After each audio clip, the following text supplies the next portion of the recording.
Huh? You haven't given me money. I haven't. Oh yeah. Hey, but you're on my podcast. So most startups suck. Yeah, most startups are not going to go anywhere, to be honest. Let's be realistic. Most ideas are bad ideas. You just don't know what's bad about it. And Now that you're saying it, I'm actually realizing the whole education industry can be disrupted. yeah, 1,000%. 1,000%. With 1 year qualification, not these flipping 4-year qualifications. 1 year qualifications. Okay, so Because it can't last forever. it can. I think it can only last if the government says it's No, gonna it be can't. there. It just can't last forever. Everything has to go. Everything has to die. John, welcome to the Truth Talk. It's been, bro. Do you know how long I've wanted you on this show? Do you know how long I've been waiting for you to actually be available? Oh, you texted me this week, and I was here. Yeah, I'm glad, man. I'm glad you're here. Cool. We're just gonna get straight into it. Firstly, how old are you, John? No, I actually hate that question. Okay. Because when I tell people my age, people find it impressive, and then Yeah. I just feel like such a loser because I feel like I haven't accomplished anything. But anyways, so I'm 22. So that's my age, but I usually don't like it. But you know what? I actually use it sometimes when I'm trying to impress someone. Like, for me, it's not impressive, but then for some people it is. For some people it is, and it helps changing the conversation or the dynamics of a conversation, especially with people that are older and more accomplished. Usually, when they're more accomplished, if they're not uh, super accomplished, I don't really feel the need to impress as much. Uh, yeah, Okay. because it just gets awkward. Because now it's like, yeah, now people, yeah, I don't know. I feel like all 22-year-olds should be working hard. Yeah, but then I get where you're coming from, Yeah. but I don't think you realize how impressive it is to be 22 years old and to have built the stuff that you have built, worked with the companies that you've worked with. Bro, 22. When I was 22, I have this whole folder on my OneDrive. You see my pictures at 22, you'll be like, what the heck is this guy doing here? But you've done very well for yourself at such a young age. Yeah, no, thank you. I appreciate it. So you went to UJ. Can I even say that? Tell us more. Tell us about the Yeah, experience. no. So I guess, I think I used to be like a really good rugby player. I guess at some point I kind of fell out of love with it. I guess the real reason I fell out of love with it was because I got caught selling weed. I got caught selling weed, and then I got banned from first team rugby at Parktown for a whole year. And Why were you selling weed? so I didn't come from a rich family. I moved from like a very a lower LSM school, like Queen's High School, to Parktown. Parktown is not a very rich school either. But I guess, it was a bit of culture shock because moving from Queens, where like people's actually primary school, the primary school I went to, a lot of the people's parents and families lived in like back rooms and RDP houses. Then you go to Queens, and it's like not so much RDP, but more kind of back rooms and maybe and then maybe a little bit nicer RDP houses. And so maybe a few people, like maybe 10-20% of them actually lived in proper houses.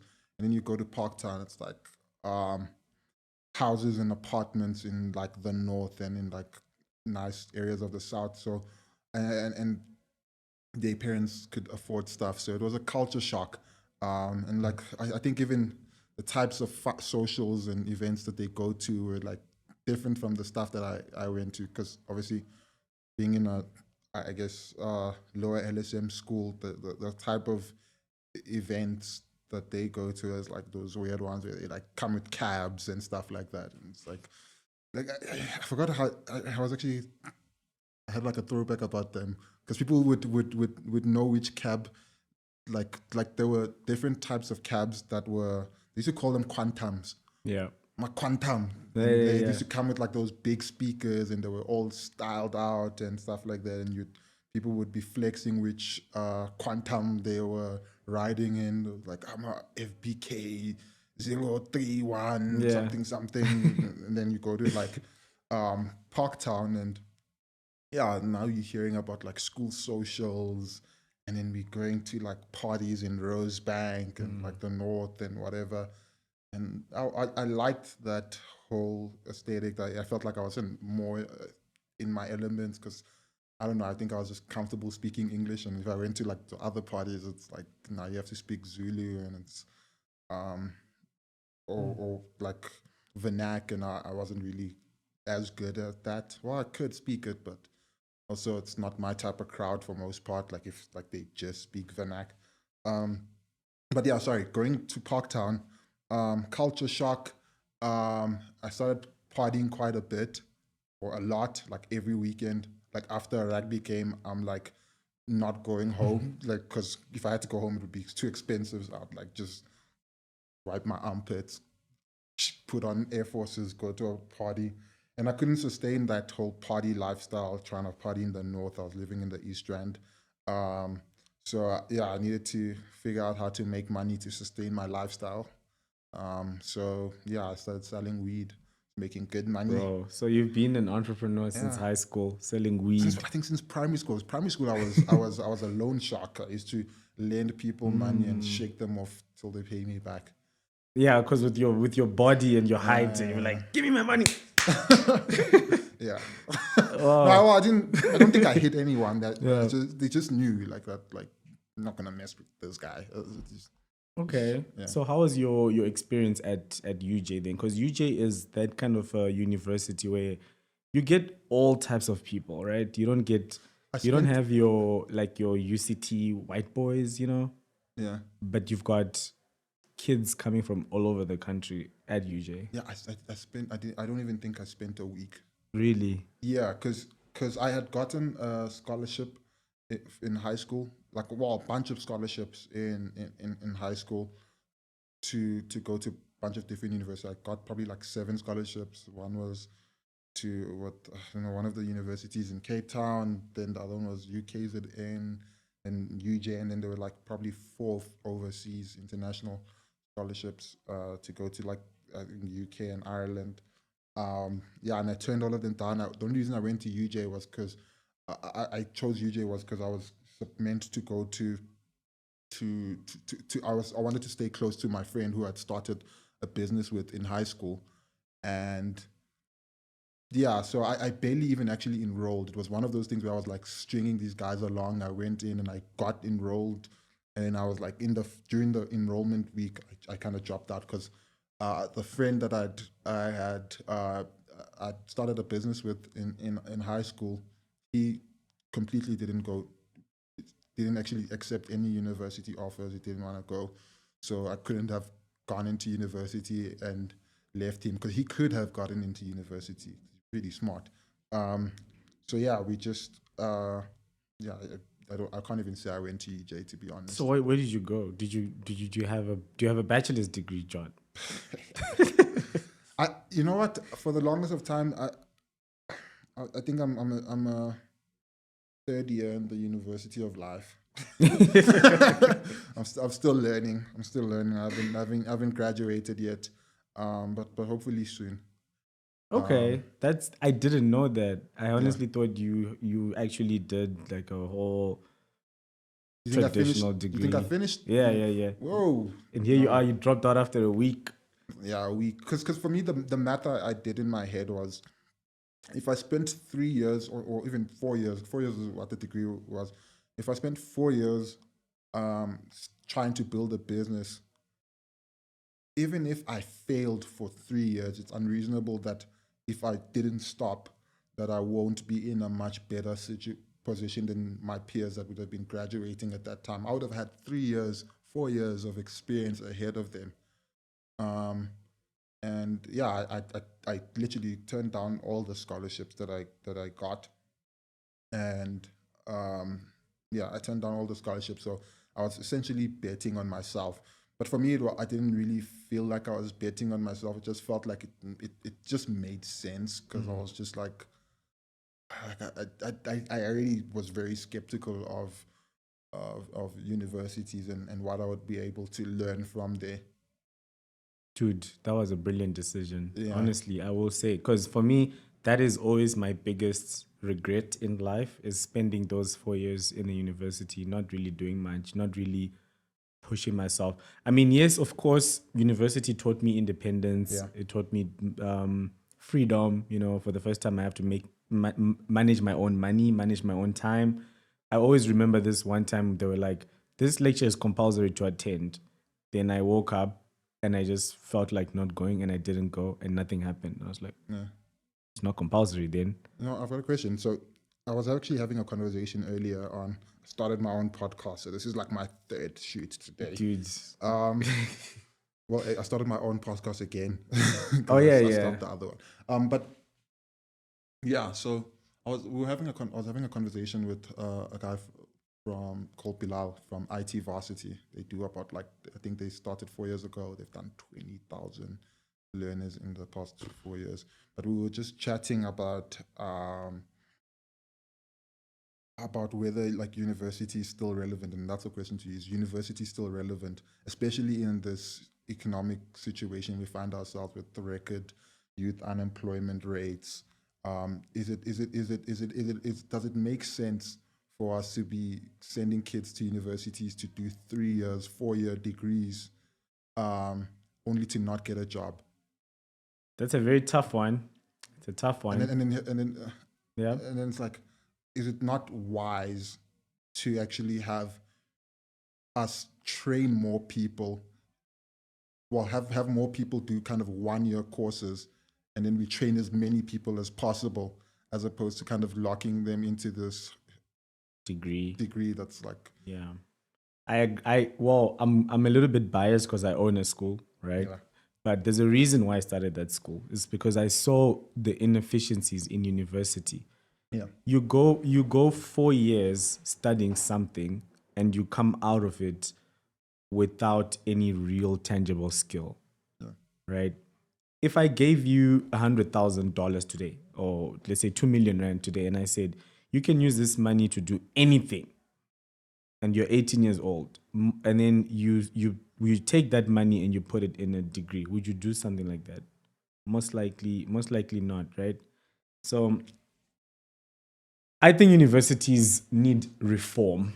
I honestly don't think that the return on investment in a degree, especially in the IT degree, you know what, I don't even think universities need reform. I think universities need competition, and when I say competition, I mean they need a competing narrative to that has been created over hundreds of decades, years, yeah, hundreds of years. centuries.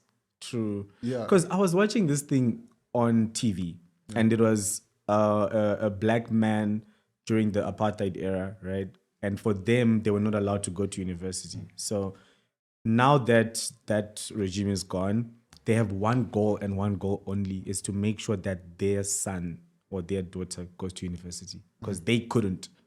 So I think parents need education. Honestly, I don't think the competition stands a chance unless the parents are fully educated to be like, hey, there are other ways to make it in life now. no, I think even the kids should actually be educated as well, so they educate their parents, because it's like, okay, look at this. I go to university, I've got a 30% chance, or less than 30% chance, of even working in the career that I studied. True. And then if I do get into the career, only 50% of the stuff that I would have learned in university would be applicable. And it's like just broadly applicable. So it's not like in-depth applicable. It's like you kind of just have a little bit of an idea of what's happening. Because when you go into an actual organization, you don't do a bunch of different things. You tend to be to do one task. And yeah, universities, what they do is they basically bring in a bunch of different specializations, 5, 6, 7 specializations, and spread it across 4 years. Modules. Yeah, modules, spread it across 4 years so that they can charge you more. Yep. Or charge the government more, whoever, the taxpayer, whoever, depending on what, I guess, funding structures the universities go through. But some people are kind of private students, so they can actually afford. But yeah, that's ultimately what you're competing against. But I guess in some instances, it is relevant to go to university. Like I'd feel some type of way to get a doctor that didn't go to university. Oh yeah. But then again, it's like, okay, can you not have a vocational qualification that's rivaling universities? Because now if you say, all right, we've got this doctor who did 7 years in university, and did all the theory, learned how to do a whole bunch of like different random stuff. And then you've got this doctor who also did 7 years, but they did 7 years practically working. Same age, but this guy has actual practical experience being an apprentice. Who would you choose? Like practically, like if you just obviously the latter. The person with the most experience. But university is kind of jagged, and then but yeah, I don't. I personally, I think universities should not reform. I think they should stay the way they are, and I think we need to get good competition that's going to be able to actually beat them and keep them on their toes. So I guess an example of that, right, is what I was actually also saying is like universities sell prestige, right? So when you leave UCT and you go and apply to a job, people just want to hire you because you went to UCT. Let's say UCT computer science. People want to hire you because you went to UCT because Harvard. Let's just keep it at UCT. Yeah. Right. But now, specifically in the IT space, you're having other institutions that are coming up. Yeah, Microsoft Academy. Microsoft Academy. Should I say the other ones? No. Microsoft Academy. Okay, but no, I have to say it because you guys are relatively new, right? And there's guys like, for example, We Think Code, who have been around for a long time. And when you say you come out from We Think Code and you are competing against a UCT kid, it's for most part, it's actually a no-brainer that they'll take the We Think Code student because the We Think Code student actually learned practical work experience. But that's only happening in the IT space. What about the rest of the fields? And I think... Ooh, so dude, now that you're saying it, I'm actually realizing the whole education industry can be disrupted. Yeah, 1,000%. 1,000%. With 1 year qualification, not these flipping 4-year qualifications. 1 year qualifications, you teach them exactly what they need to know to specialize. Instead of creating 4 specializations and spreading it across 4 years, you're like, no, you learn one thing. And if you don't like IT after doing this for a year, then you can maybe go and learn HR and learn whatever. But at least you're learning the stuff that's actually relevant, and you're learning in an actual work world where it's like, okay, we are trying as much as possible to make the content that you're learning as relevant as possible, instead of kind of beating around the bush and essentially just trying to extract money. But yeah, I guess the shortcomings of occupational qualifications and vocational institutions has really been funding for most part. A lot of them don't get the same amount of money that universities have, and that's why they can't compete at the level. And then they also don't have the long history and that universities have, and that's why they can't compete. And yeah, it sucks. But I think technology is a leveler, and I think if vocational institutions actually use technology, they stand to put themselves in a position where they can actually essentially very quickly compete against universities, because the guys in universities are pretty slow. Yeah, it's just too long. It takes too long for things to happen. And yeah, good for them. Let's see how long it lasts. Yeah. Okay. So because it can't last forever. It can. I think it can only last if the government says it's gonna be. It just can't last forever. Everything has to go. Everything has to die. How? Tell me a scenario where Over a long enough those time, endowments that those universities have just evaporate. when you have better competition. And then people start realizing that actually we think code, Malsoft, actually producing better learners. And why the hell are we sending our kids to universities? And then they'll be forced to reform. I think that's when they'll Yeah, be and like, it's cheaper. yeah, And it's cheaper, it's shorter. We can yeah, train more people instead of putting someone on a 4-year qualification. We can actually train them for 1 year, and then the next year they're already working in a company delivering value. yeah. In the ideal world, that's what I want to see too. That's honestly how I want things to go. And I wish the president or someone in a very high position can actually No, take a look at this and be like, okay, guys, no, we you need to guys, reform the no, unis. no. The university should not be reformed. The university should stay the same.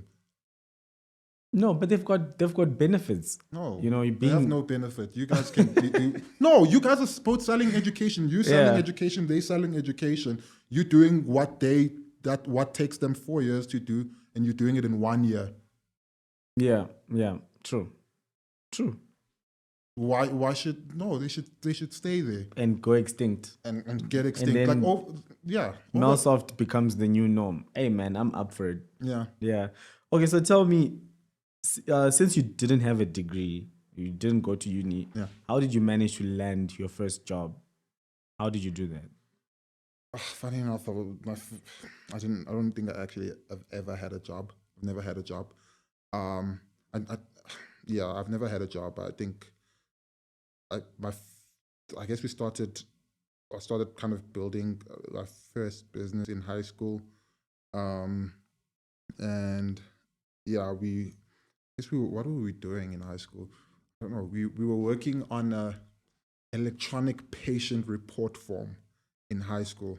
We were literally building a system for hospitals to to basically capture well, not hospitals necessarily, but ambulance, to capture patients' details when picking them up on a site. So let's say you call an ambulance. Typically, you would have to like write. The ambulance would come and pick you up. They'll have to take your vitals, take your temperature, take all of that information, and then when they take you to the hospital, they'll pass that on to the doctor. So we were actually building a digitized version of that form. So who are the people that actually paid us to do that work for them? They were a medical claims administration company.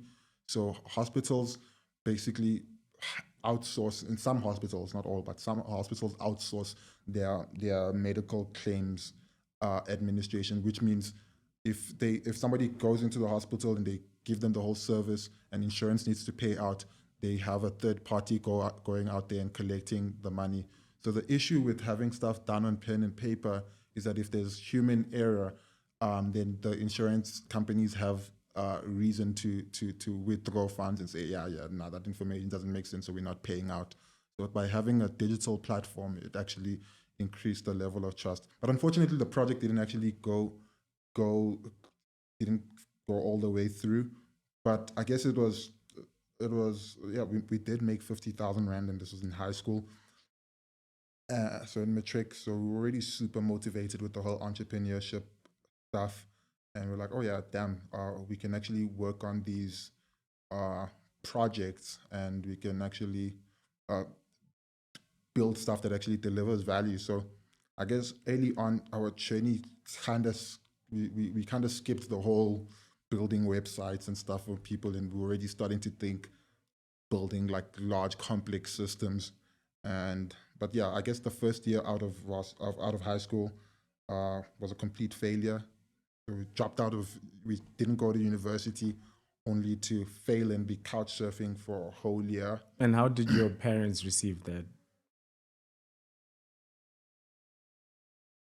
You know what? I think my dad is an entrepreneur. Uh, he's not very good at it though. It kind of sucks. Well, that's why he But has you now. yeah, but he's been trying, Shane. It's like, Yeah. whole small business type of things. Yeah, yeah.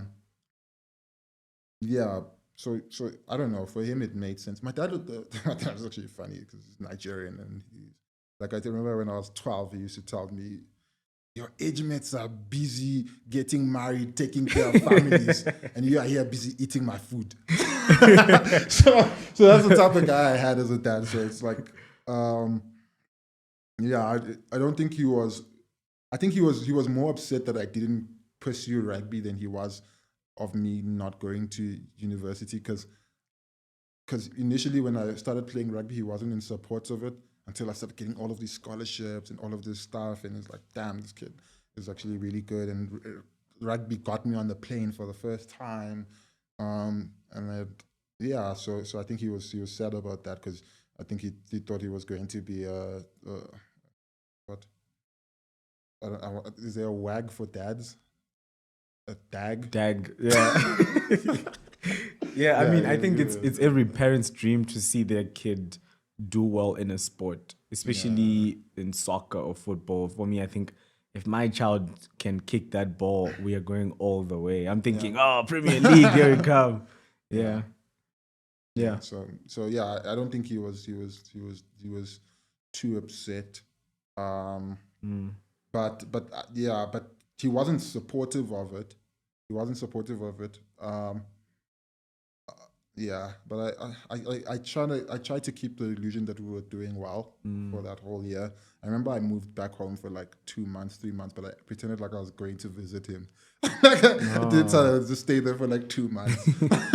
2 months. We just didn't have a place to stay. And I think in 1 year, that 1 year, I probably moved to at least like 6, 7 different places, different houses. There was a point in that year where I'd rented a whole house in 4 ways, and I was renting my room. So I literally had different people staying there. But just see that, I don't know, there was something wrong with our like electricity meter, and we were under city power, so the electricity was like going out quick. And I had no money, because when I got that place, I was projecting I would rent out the different rooms, and then I will have just enough money to actually pay to live off. And that lasted for like a month, and everyone just left because there was never electricity. I was like, never electricity. like literally never. And that shit was stressing me out, dude. Okay. It's horrible. So what was the turning point? Well, what was the day or the period where your business actually took off? And is it the same business? Is it Param? Yeah. Okay. Yeah, it is. Yeah, I guess when I got into like the whole software space, was never to build a consulting company. It was always to build a product, and it just happened that the consulting company just kept growing. Yeah, but I guess the turning point was the initial co-founder that I'd started the business with. He basically left to take on a full-time job, and I was left by myself. And yeah, he was like a proper prodigy engineer. So like his first job that he got, he went in as like an intermediate engineer, intermediate developer. So this guy is like 18 at that time, goes in as an intermediate developer at a pretty big software development company. He was just that good. And then within the space of a year, he became a tech lead. So that's just giving you context. Yeah. Like this is a company that has like 300 employees. And these are guys that have been there 5 years, and within a year he became like a He tech was lead. good. He's still alive. He's like It's my available. age. You guys can't afford him. We'll make a plan. We'll give him some equity, Yeah, he's incentivize. he's making a lot of money right now. He's just that good, and also no varsity education. Like he's making PhD money. PhD But you have to money. get a PhD to make what he's Do making. PhDs make money? Honestly, Yeah, well, people have you like seen how studying, many eh? on the Forbes lists? How many people have PhDs? Richest people in the world. People like studying, man. It's like, yeah, it's good, man. It's like, yeah, go study. But I think people like to have the doctor, The status. the status of doctor, especially if you come from like an academic crowd where it's like, yeah, it's a good way to actually signal to people that, yeah, I am smart or I am accomplished. But you know, you can just start calling yourself Dr. John and no one's going to question where that came from. You can literally start. But now. you'll know. I think the people that do that, that actually go and get it, at Yeah. least they are honest. Yeah. But they're honest. They're honest enough to actually work hard to get that PhD. But I'm not too sure how honest they are about why they want to get the PhD. Because I think and again I'm generalizing, but a large amount of them want it for the status. Like there's so much prestige associated with being called a doctor. Dr. Jimu. Oh, Dr. dude. Jimu. The doc is here. Oh, yeah. Yeah, maybe. Yeah. Okay, so you're saying the turning point, your co-founder left. Yeah. And what did that awake something in you to be like, okay, now I need to prove this guy wrong, or? Not really. I just was like, good for him. I have no options. I'm less employable than him. I'm less employable than him. Like, you're not technical. I'm not technical, so I was never a developer. So I'm less employable. So what was your value in this partnership? Because he was the dev. Sales, I'm the charismatic. Okay. But you're not closing sales. We were closing some sales, but it was like very small sales. It was like we did a bunch of small projects. But it wasn't anything like big up until I guess I went on my own in Feb 2021. I started Param, and I guess the company before that we had been running was a company called Blue Hills.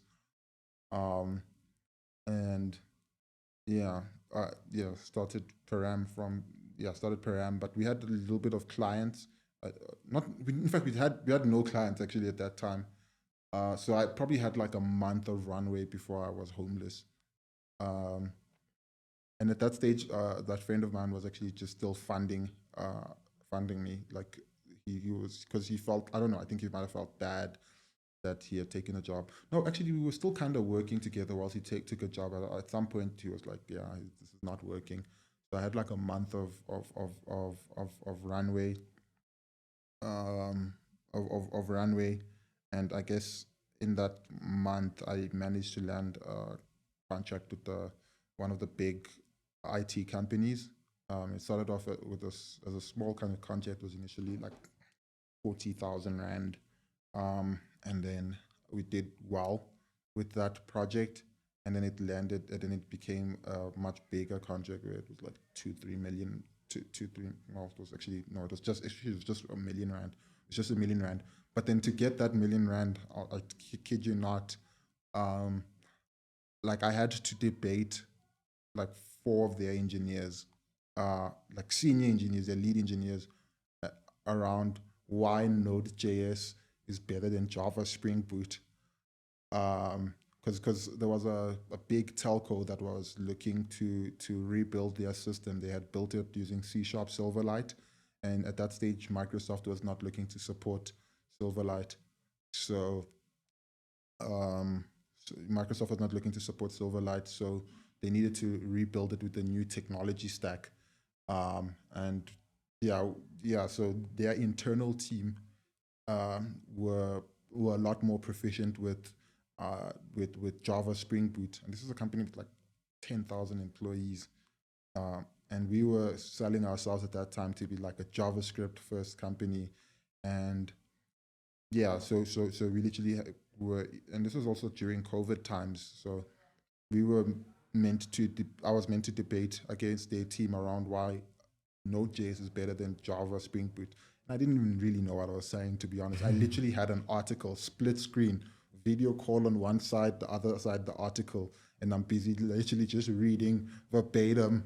Not verbatim. I was obviously trying to be a little bit more charismatic in my delivery, but like I was literally just reading the article around why Node.js is better than Java Spring Boot, and we won the contract, and that helped me employ the first 5 employees.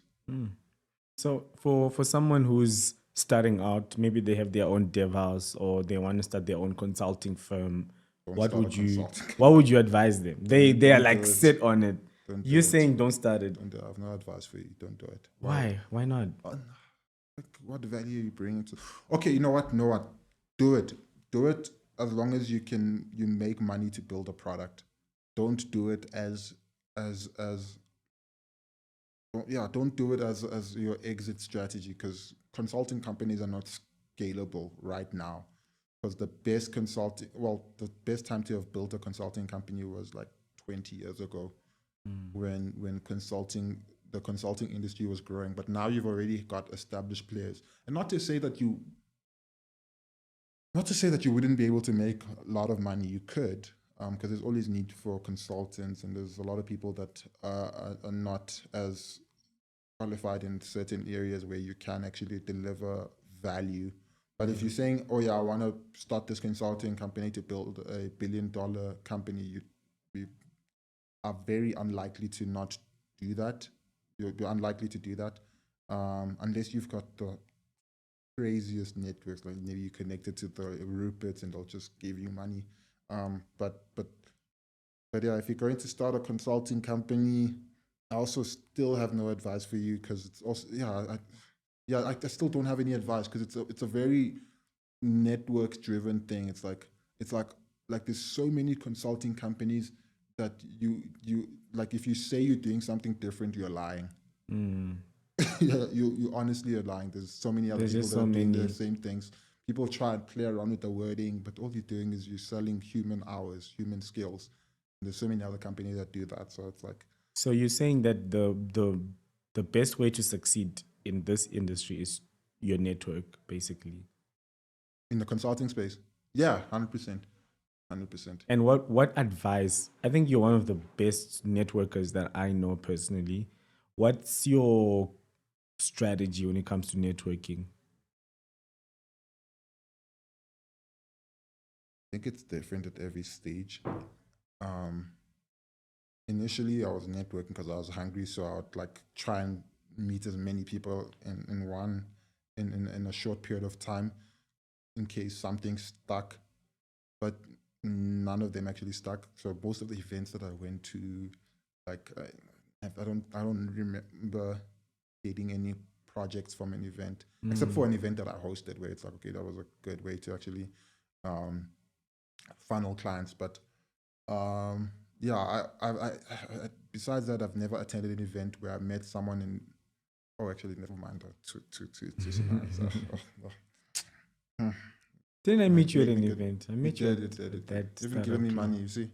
Huh? You haven't given me money. I haven't. Oh yeah. Hey, but you're on my podcast, so you got something out of it. Okay. So not events. So what's the how does someone? No, events. I don't know. Events. Dude, I think it's repetition, right?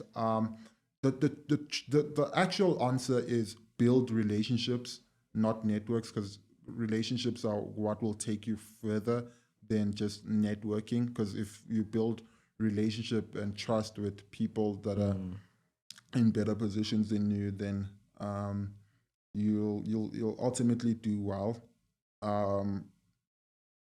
But yeah, I guess relationships are better than networks, because networks is just someone you have on your Rolodex or on your phone, right? But then relationships are someone that you can truly call when you need help. Not that you should be needing help. You should almost never really need help until. Yeah, I need help with something. I'm gonna ask you after this call. I need help, friend. Okay, so got it, got that. So what led you to start Fractional? Because I think that's now your main gig that you're working on. Fractional is not your main gig. What's your main gig? Trying to leave consulting, man. Yeah, through Fractional, right? No, Fractional is still a consulting company. Clients are gonna look at me. They probably won't watch. No, don't worry. You know what? Yeah, Fractional is great, guys. Fractional is great. Fractional is great. No, it is. It's because it is growing still. It's doing quite well. The whole idea around Fractional is. What's the idea? No. But the whole idea around Fractional is basically connecting organizations with on-demand IT engineers for short to medium-term projects. So companies need need developers, and don't know how to hire them, or don't have the expertise to hire them, or hire them fast. So we've built a network of essentially vetted developers that we allow for organizations to leverage off, and that's the value that we bring. I guess Fractional came out of Param because Param was already doing that. Yeah. Because Param initially started off as a software development company and then ended up doing kind of staff augmentation. And then we were like, okay, how do we actually, because we compared our software dev business and our staff augmentation business, and the staff augmentation business was doing way better and was growing year on year. So we're like, okay, let's just isolate that and create it as a different business. And then we want to bring in technology to make that process as efficient as possible. Yeah, but I guess we bringing in technology, but at the end of the day, we're still selling skills, humans, expertise. So fundamentally, it's a consulting business. It's just the model that underpins it is slightly different, but it's a consulting business, and in honesty, that's what I'm trying to run away from. So I kind of felt like we were putting lipstick on a pig. It's like, oh yeah, we're not a consulting business because we have an app. Oh yeah. We've got an app. Don't I worry. got that criticism when I went to this accelerator. They were like, Millsoft Academy is not a startup. And I was like, what do you mean? We've got an AI chatbot, the students can interact with it. We've got a platform. It's very much a startup. It can scale, Yeah. But then the criticism was, no, it cannot scale because you're a school. If you go down to first principles thinking, you're a school. Yeah. So you're not a SaaS. You're not something that can just get to 1 million customers and you're still using the same product. You would need to also get more teachers and more things like that. I was like, oh, okay. So have you accepted that? Yeah, I have. I have accepted. I just know that it's a business and it's there to make money. And, obviously the goal is always to make sure that someone who enrolls at Millsoft comes out of it a much better person. Yeah. Right. Yeah. I guess that speaks to actually truly understanding what business you are in, because a lot of people don't know what business they're in. They think because they use technology, they're a technology company. Yeah. And in Silicon Valley, you can get away with that. But if you break down your business to its fundamentals, it's like you are this. Yeah. You are a school. You are not a technology platform. And once you acknowledge that, then you can say we are a school that uses technology to deliver the best learning experience on earth. And now you've shifted it. And understanding that allows you to understand which part of your business you should be optimizing for, because you don't want to spend time working on optimizing the wrong thing or the thing that's not the least scalable. Yeah. And then it's like, okay, if you spend too much time optimizing the technology and not actually making sure that people learn something, then you essentially will not become scalable. You're focusing on the wrong thing. Yeah, you're focusing on the wrong thing. So understanding that, like, Udemy is a platform, but Millsoft is a school. Yeah. And it's like you're a technology-enabled school, and that's an advantage enough because a lot of schools aren't that. And if you're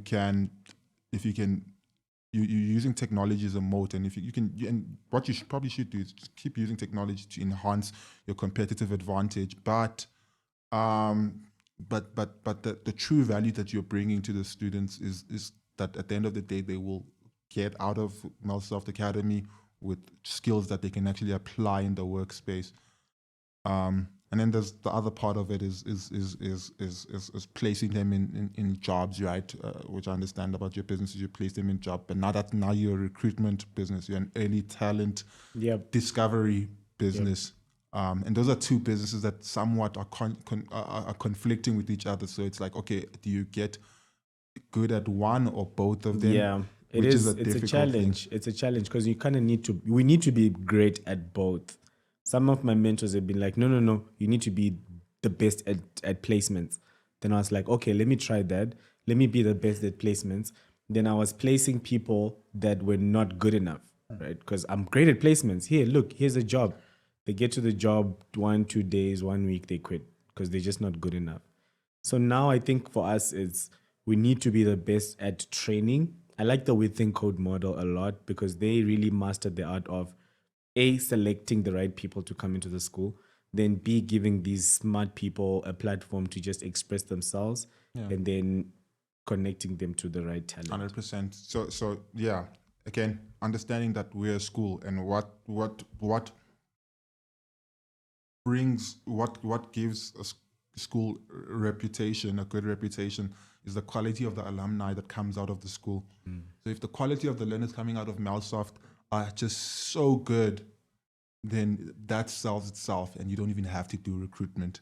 Yeah. you will not have to do recruitment. It's like, yeah, like to some extent, like when you're hiring people from Within Code, you kind of already know that they're pretty good. They've built that reputation in the market, and then you'll be like surprised if the guy sucks, right? And that's a good place to be at. The people have to be surprised that you guys suck, if any of them suck. And then it's like, if I want to, like, because companies are hiring interns, companies are hiring juniors. How do you guys make sure that you've got the best juniors in the market? Yeah. I think I'm actually a little bit upset with startups. Okay, we're running out of time. I'm going to try to be quick, right? Okay. I'm actually quite upset with startups that don't hire interns, because I'm thinking, okay, you're a startup, like, you don't have money, right? You don't have money. The thing now is, with the right intern and the power of AI and low code and no code tools, it's very difficult to not build whatever you have in your mind. If you use low code / no code / AI / a very smart intern that just knows how to build stuff. I get where you're going, but why are you upset at them? Like, they don't know. They need to be educated. Is that your job? Is that what you want to do now? I think I need to start educating these startups to say, what's the value of you educating the startups? What's like how much like to do it at scale? Yeah. That such that it actually makes a big enough impact or a big enough dent. Yeah. Like how much effort do you need to put A into lot. it? There's gonna be a lot. And is it worth it? Is it are you gonna be able to make enough money from pursuing that? Yeah. So educating startups on low code.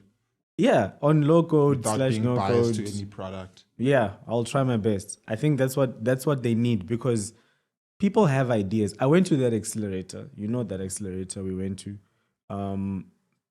People wanted to build their products, but they didn't know how. Yeah, let me be also controversial. Most startups suck. Most startups suck. Yeah, most startups are not going to go anywhere, to be honest. Let's be realistic. Most ideas are bad ideas. You just don't know what's bad about it, and it's like most companies suck. Most startups companies they suck. I don't know. Like, not to say that people shouldn't start startups. I think people should absolutely start startups, but like, it's never your first iteration, your second iteration. I actually think people shouldn't start startups. I think people have consumed this whole Silicon Valley idea of, oh, I've got this great idea. I'm going to build an MVP. Then I'm going to run around Joburg or Cape Town, right? It's better. And raise funding and start my business. But then the reality, if you really, really want to walk that path, especially in Africa, South Africa, my friend, you're going to be disappointed. I think that's not the best way to make money. Yeah, there's easier ways to make money. It's much easier as just drop shipping, flipping stuff. I don't know. You have to be more. That's why it's so hard for investors to actually give money to people, because most people are soft. They're soft deep down to the ambitions that come out of their mouth. Like, most people, they say they're about this life, but they're not really about it. And I think we've romanticized it so much that now everyone is going into it, and maybe they should, right? Because if we discourage people from doing it, then you never know who's actually hard, because you only know by doing it, right? So you have to do it and feel the pain yourself to Yeah. know whether you are actually you actually come from the same cloth or whatever. But I don't know. I don't my vocabulary sometimes. but you have to go through the hardship, and if you the only way you know you've got the gut or the pain tolerance enough to endure what it is to be a startup or to try and build a business, especially if it's something that you think is going to be big, is by actually doing it. You can't theorize it. So people should start businesses, but yeah, people should also acknowledge that it's likely going to fail, and they probably are wrong. And if I think what needs to change is the goal. I think the goal should be to deliver value. And if you are building something and you feel like it's not delivering value, then you should just cut it, and then try work on something else. And if you try doing that and you actually say to yourself, yo, this is actually too stressful for me, I can't deal with it, then yeah, just quit by all means. Like, don't worry, somebody else will take your spot as a failure, which is not a bad thing. It's like a failure doesn't have to be bad. It's like Failure is not bad, but I agree with what you're saying to say that when I'm you a start, failure. I think bro, the number failed. of domains that I've bought.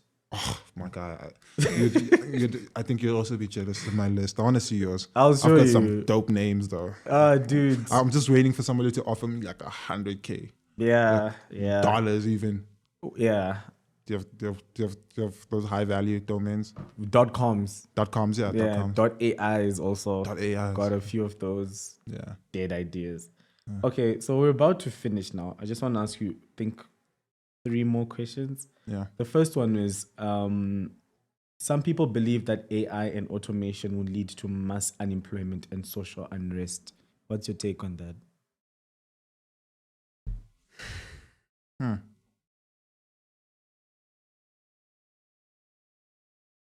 Over a long enough time frame, yes. Yes to unemployment, but no to unrest. Because what AI is going to do is it's going to speed up the rate of innovation such that everyone will live better lives because things will just be super easy. So and AI is probably going to do everything. And if you have AI essentially doing everything, then one must explore the ideas of UBI, right? Universal Basic Income, but which is also a failed concept. It doesn't work. But to say I know exactly what's going to happen, I can't say that. But over a long enough time frame, and AI, you need to think about AI in phases, right? There's going to be a phase of AI where jobs do not get, well, some jobs get replaced, but other jobs get created elsewhere. All right. So you're going to go through a phase where jobs get replaced, but other jobs get created elsewhere. So that's going to be phase 1. And as AI keeps developing, more jobs get replaced, and more jobs get replaced, and there's going to be eventually no jobs left. But we would have created so much wealth and efficiency in the system that people won't feel it as much, because there's also other things that are also developing in the background, right? Like AI could potentially solve the food shortage problem, where what they call this, it could come up with better ways of gene editing and to increase our crop yield. AI could solve that, and if we can actually yield more crops and have more food, then food scarcity becomes a long gone problem. So what do people want? Entertainment, and you think entertainment. In fact, like, I don't know. I think society will probably from movies now. Yeah. So I think society will just implode. I don't know. I'm not the most optimistic. I don't think, I think society will just implode because of a lack of purpose, and not necessarily because AI took the jobs over a long enough time period. But yeah, I think there's different phases. I think AI is just insane. All right. 2 quick questions. We're almost out of time. Some people believe that the gig economy that you guys offering at Fractional, because let's say I'm a software engineer and I get this gig where I'm working 20 hours a week for 3 months. Some people think that it's a way to exploit talent and that it's also not sustainable in terms of job security for that said talent. What do you think about that?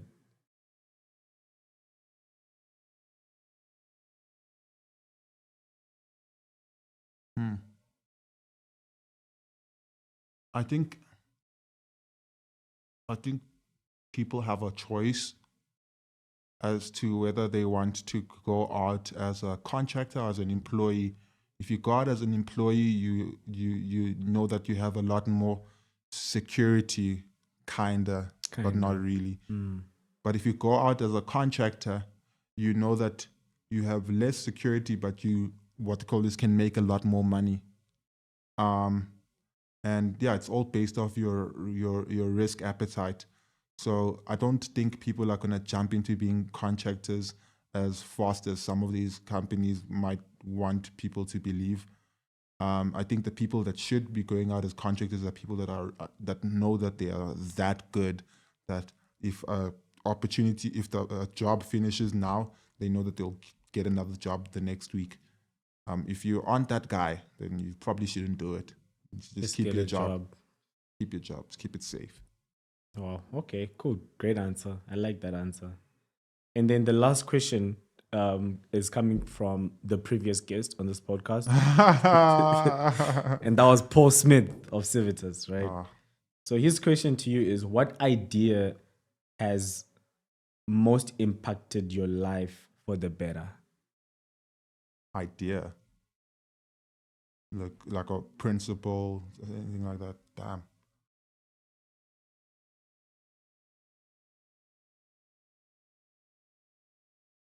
I think it's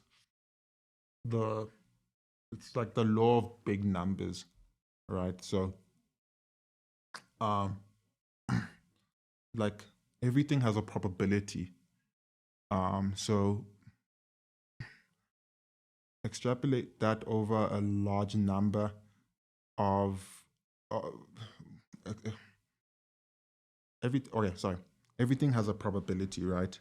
So there's a 1 in a millionth chance that somebody chokes on an egg in a podcast and dies, or maybe 1 in 100 million chance that somebody chokes in an egg on a podcast and dies. And that there's a probability for every single scenario. It might not be applicable for you, but it could be applicable over a large group of people. So I guess applying the laws of big numbers, there is a 1 in something chance of a young guy from Africa who came from a disadvantaged background, who overcame adversity and became a billionaire in their mid to early 20s or mid to late 20s, and understanding that probability exists, even though it's a very low probability. Why wouldn't you want to attempt to do that? So somebody else is going to do it. Why can't it be you? Well, somebody has to do it, actually. Not somebody else is going to. Somebody has to do it. Why can't it be you? So that's what I've taken in my life. And it's like, yeah, it's like I understand that the odds of my successes are incredibly low for me to become a billionaire. But like, somebody's going to do it. And I'd rather have that be me. So I'll just try.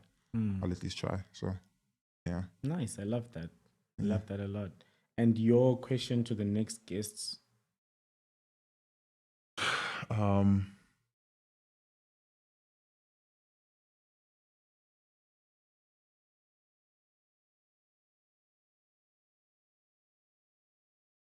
How do you define hard work?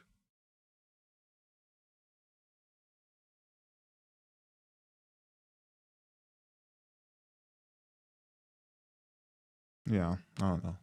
How do you define hard work? All right. Yeah. Cool. Yeah. Thank you, John. Cool. Thank you so much for your time. Yeah. And as our traditional Truth Talk is to always give you a little bit of a gift. So you as a rugby guy, I thought you would love this. The Art of Winning by Dan Carter, arguably the best captain to ever, the second best captain after CEO, of course. So hope you enjoy that book. Hope Yeah. you learn a few things or two from it. Cool. Love it. Dan Carter was an inspiration of mine when I used to play rugby. Cool. So, thanks. Awesome. Appreciate it.